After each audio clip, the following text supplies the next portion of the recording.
Mga factory worker mula sa Valenzuela City ang humihingi po ng tulong sa sentro serbisyo.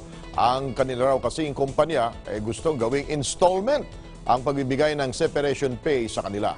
Ayon kay Robilito Echevarria at anim pa niyang kasamahan, nagtatrabaho sila bilang mga factory worker sa Golden Tap Marketing na matatagpuan sa Punturin, Valenzuela City. Subalit ang kanila daw natatanggap na buwan ng sahod sa kumpanya ay mahigit 5,000 piso lamang umano kada buwan at wala daw silang natatanggap na benepisyo. Kinausap na rin daw sila ng pamunuan ng Golden Tap Marketing na tatanggalin sila sa trabaho at ang matatanggap lamang umano nilang separation pay ay 1,000 piso kada taon. Nais din daw nila ng Golden Tap Marketing na gawing hulug-hulugan ang kanilang matatanggap mula sa kumpanya. Ayan, kawawa naman. Ginawang installment. Para bigyan ho tayo ng dagdag na impormasyon, nasa linya natin muli si Robilito Echevarria. Magandang hapon po, Mang Robilito. Magandang hapon po. Kinausap ba kayo ulit ng inyong kumpanya kung magkano talaga ang makukuha ninyo sa kanila? Gaano ba kayo katagal na dyan bilang mga factory worker? Ano na po, 10 years na po. 10 years na? Opo. Hindi pa kayo kinakausap muli ngayon kung anong pinal na talagang ibibigay sa inyo? Hindi pa po. Ano ba ang nature ng factory na yan? Anong mga binebenta niyan? Anong pinoproduce dyan?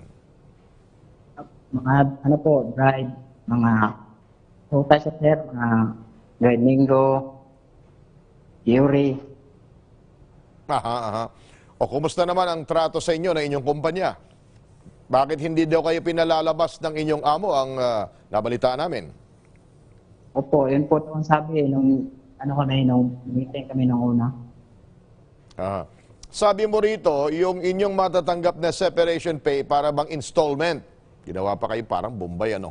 Hulug-hulugan. Totoo ba yan? At gaano kalaki ang bibigay sa inyo at gaano kadalas? Yung ang sabi po, ano po, yung isang buwan, yung isang taon, 1,000 lang po yung bayad. Pero yun na yung separation pay namin. Sige.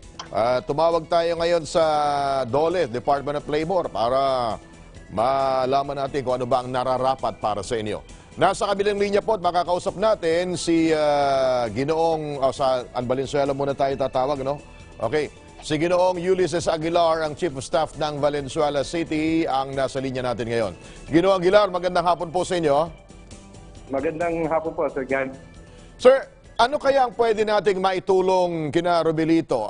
Pwede ba nating mabisita itong Golden Tap Enterprises na ito kung sumusunod ba sila sa mga patakaran sa labor o sa labor code, sir? Yes, sir. Magandang hapon po.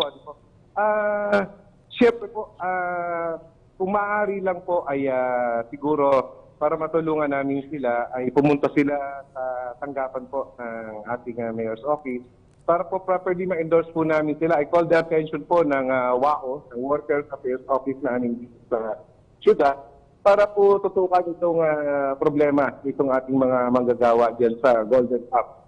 Initially po, pina-check po namin sa aming business permit and license office ang permit po niya.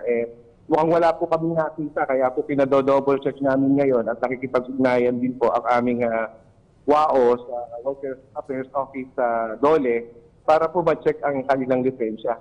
Kasi kahit po sa barangay, hindi sila kilala eh. Ayun, kung nagkataon na talagang wala hong business permit, dapat hindi sila mag-ooperate at pwede nyo ipasaraho yan, Mr. Aguilar. Exactly po. Kasi po wala po sila ang karapatang mag-operate sa aming lungsod dahil unang-una ay wala silang permiso. Katulad natin na hindi makataong pagtrato nila sa kanilang mga manggagawa. Yan naman po ay tutulungan po namin sa aming Workers Affairs Office. Makikipag-ugnayan po kami sa kanila at kung pwede po ma-endorse sila dito sa amin para po masamahan po namin sila at magabayan sa mga dapat nilang gawin. Para hindi naman po sila maarkabyado. Sige sir, sa lalong madaling panahon, papupuntahin ho namin dyan sa Valenzuela City Hall. Pero ang maganda siguro niya, mag-surprise inspection po kayo para malaman nyo kung talagang yung sumbong ay may katotohanan, kung kumbaga masusurpresa silang puntahan yung lugar na yon. Opo, gagawin po namin kahapon po ay pinaikutan na po namin at yun nga po, hindi nga po tinanong nga po nun sa barangay para po usually masamahan kami, hindi po nila alam kung saan po ito. Sir, kasi nabanggit nila na hindi daw sila pinalalabas. Ang problema natin, paano sila makakapunta sa inyo kung kumbaga nakalock-in sila doon sa loob. So maganda talaga magkaroon ng operation ang barangay at ang inyong ang City Hall na pumunta doon by surprise para malaman po kung totoo itong mga sumbong na ito, sir. Yes, tama po kayo, Sir Gani. Okay. Maaari po bang makibigay na lang po yung contact number po ng ating manggagawa na nakausap niyo po ngayon.